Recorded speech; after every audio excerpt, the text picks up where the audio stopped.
Headline news most affecting Chilliwack this week. Gunfire followed by housefire in Sardis. 5 people in car crash on Chilliwack Lake Road. Chill Sounds 2023, a new music festival in the downtown core this June. And chillTV, News of the Week News Director Don Lehn at Chilliwack General Hospital. All right, Chilliwack, let's get started. And we'll begin close to home. As you may already have been aware, journeyman radio personality, editor of FBN Fraser Valley News and Entertainment, and chillTV News of the Week anchor and news director for 4 years, our own Don Lehn has not been at the helm for 2 weeks due to a stomach virus. While this has gotten far more serious. Over the weekend, Don was taken to Chilliwack General Hospital, where it was determined he had a serious bacterial infection, and he remains in the hospital for treatment and further testing. chillTV received a text from Don confirming that his left baby toe will be amputated. Very sad news. Don's response: shit happens. As of the recording of this program, Don may be out for a while. We're attempting to get you an interview with Don either by phone or remote, and if we can connect, we'll air that later in the program. Get well, Don. And if you know Don, please reach out and say hello. And more bad news hits the chillTV News of the Week set. Our own highly valued team member and video editor for the chillTV News of the Week survived a motorcycle spill on the long weekend with no major injuries. Mark Henley, photographer, creator, and frequent contributor to chillTV, hurt his shoulder and was a bit banged up, but on Facebook posted, "If you ride a motorcycle, please wear gear. It will save you from a lot more severe pain or worse." Sage advice, as the 20-year-old was thankfully wearing a helmet. This past Monday, shocking reports started appearing on social media about gunfire near the 46,000 block of Knight Road. Police arrested a distraught 29-year-old man, but not before a neighborhood was forced to shelter in place. While the man was contained at the residence for several hours, at one point he began shooting at the RCMP, and according to CTV, residents in 16 homes in the area were advised not to go near exterior walls and windows and to stay indoors. Police negotiators brought the confrontation to a peaceful resolution at 12:30 a.m. with no injuries reported. But that's not where the story ends. The same home was then ablaze with a major fire that fire crews were able to contain to the one residence, though it is totally destroyed. As reported by The Progress, Saturday saw a serious car crash where 5 people were injured, some serious. The accident occurred near the bridge crossing the Chilliwack River near Tahimi Forest Liemchen Service Road. Both Chilliwack Fire Department and Chilliwack River Valley Fire Department were on the scene, and one person was reported in critical condition. An air ambulance was called. Chilliwack Lake Road was closed for a period.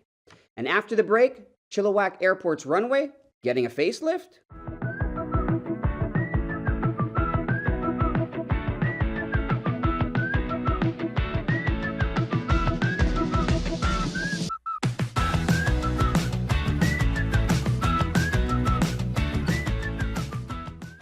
Don Lehn, chillTV, Abbey TV, Fraser Valley News, and you're wondering, Don, where the heck have you been? Okay.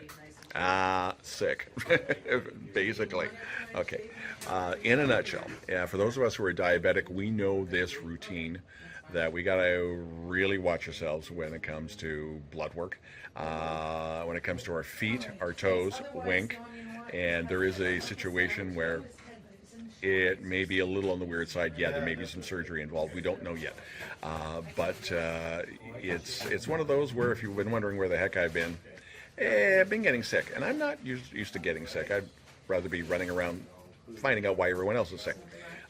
So it's one of those where you just stay healthy. But I do have to give kudos to Fraser Valley Healthcare, to the Chilliwack General Hospital, to the crew here, who are absolutely amazing. And yeah, you're going to think I'm sick.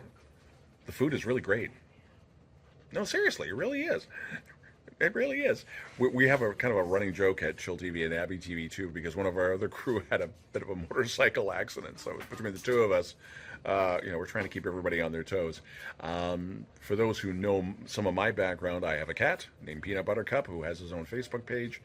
He is being taken care of by a couple that I've known in my radio days from the old 89.5 The Hawk and The Drive. And in fact, they're the parents of a young lady who is right now editing this video for Chill TV and Abby TV. So it stays in the family. But again, big thank you to everybody who's reached out and wondered what the heck was going on. The bottom line is, if you got diabetes, really pay attention to your feet, really pay attention to your blood work. And thanks again, and we'll keep you up to date. Last Friday, Dan Coulter, MLA for Chilliwack, announced on his Twitter feed, "Today, in my role as Minister of State for Infrastructure and Transit, I was at Chilliwack Municipal Hospital announcing the $1.9 million from provincial government for upgrades for runway lighting and runway improvement under BC Air Access Program. This is approximately 10% of the total provincial budget for BC AAP in this most recent round of projects. It will mean longer runways, allowing for larger planes and more commercial as well as passenger activity. Chilliwack is growing."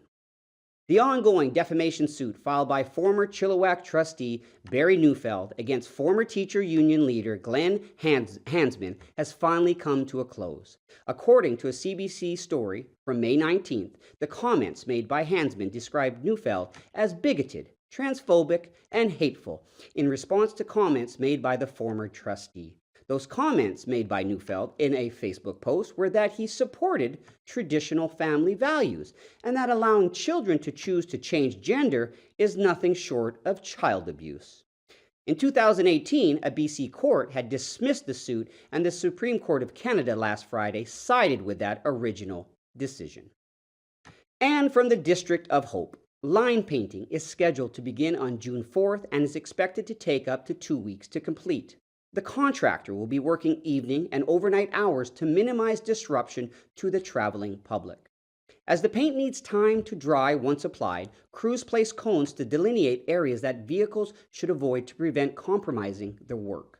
Motorists are asked to approach freshly painted areas with caution and proceed around the cones only when safe to do so.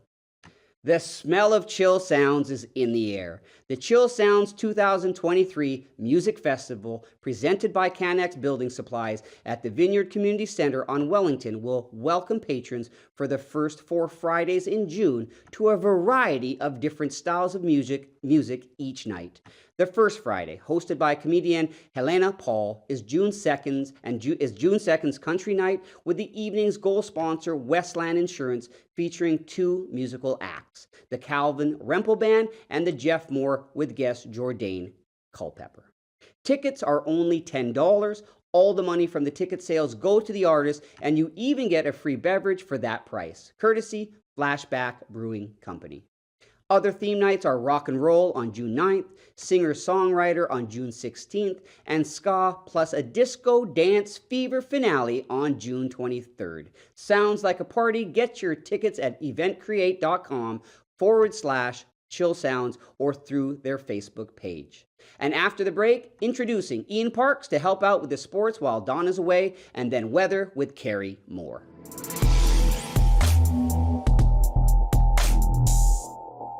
Hello everybody, Ian Parks from Chill TV with this week's sports. In football this week, the GW Graham Grizzlies have taken the national and provincial landscape by storm. The CFC, Canada Football Chat prospect game, will be played this week on May 26th at TD Place Stadium in Ottawa at 11:15 a.m. It'll be broadcast on this following day on Saturday, May 27th at 2 p.m. on TSN4. Make sure you set your PVRs to watch some of the best young football players in the country. 75 players from Canada between the two teams, with only 11 from British Columbia. And 2 of them happen to be from our very own GW. How impressive. Both linebackers, Riley Ashley, and offensive lineman Brody Monroe have been selected and are playing for Team Sanchez, named after their coach, Davis Sanchez of the CFL. In other football news, 9 players from GW Graham Grizzlies have been selected to the U18 Team BC, as well for the Canada Cup in Edmonton in July. So far, 39 players have been selected to Team BC, and having 9 players from one city is clearly a reason to celebrate the success of football in Chilliwack. Of course, Riley Ashley and Brody Monroe are among those selected, but they're currently in Ottawa for the CFL prospect game. Also representing Chilliwack and GW are 3 running backs. 3 of the 4 running backs are from GW Graham, showing promise for this upcoming year. Running backs Yapo Conte, Malachi Kolju, and Grady Andrea. Congratulations, boys. Finishing off the list, receiver Carter Dallas, defensive back Josh Seau, offensive lineman Jack Bowman, and linebacker Owen Lau. Of note, quarterback Aiden Hewitt made the reserve list and is fighting hard for that last QB spot on the roster. Head coach Luke Atchison was quoted as saying, "We're all super excited and proud to have such a large number of Grizzlies representing our province in the national tournament. This is a direct result of all of the work they've put in over the years. We can't wait to see them perform and compete on such a big stage against other great players from around the country." Last Friday, the Rosedale Open Golf Tournament was a success for the Salvation Army, raising over $130,000 for the charity with incredible support of Southern Irrigation and other generous local sponsors. 144 golfers participated in a picture-perfect day for golf. chillTV's own Josh Draham, Community Partners Coordinator, was at the event and had this to say: "We're all overwhelmed by the success of the 2nd annual Southern Irrigation Rosedale Open. This tournament has raised just shy of $250,000 over the last 2 years towards our much-needed redevelopment project, and I can't say enough thanks to Southern Irrigation for organizing the event and to the other 40 local sponsors supporting it." Chilliwack Chiefs were busy this week as well, with their prospect teams doing well in tournaments across British Columbia. The U18 division was in Abbotsford, and the U17 division was up in West Kelowna. Even in the off-season, the Chiefs are hard at work at every level trying to take that next competitive step. From chillTV, I'm Ian Parks. We wish you to get better there soon, Don. Now with Cari and the weather.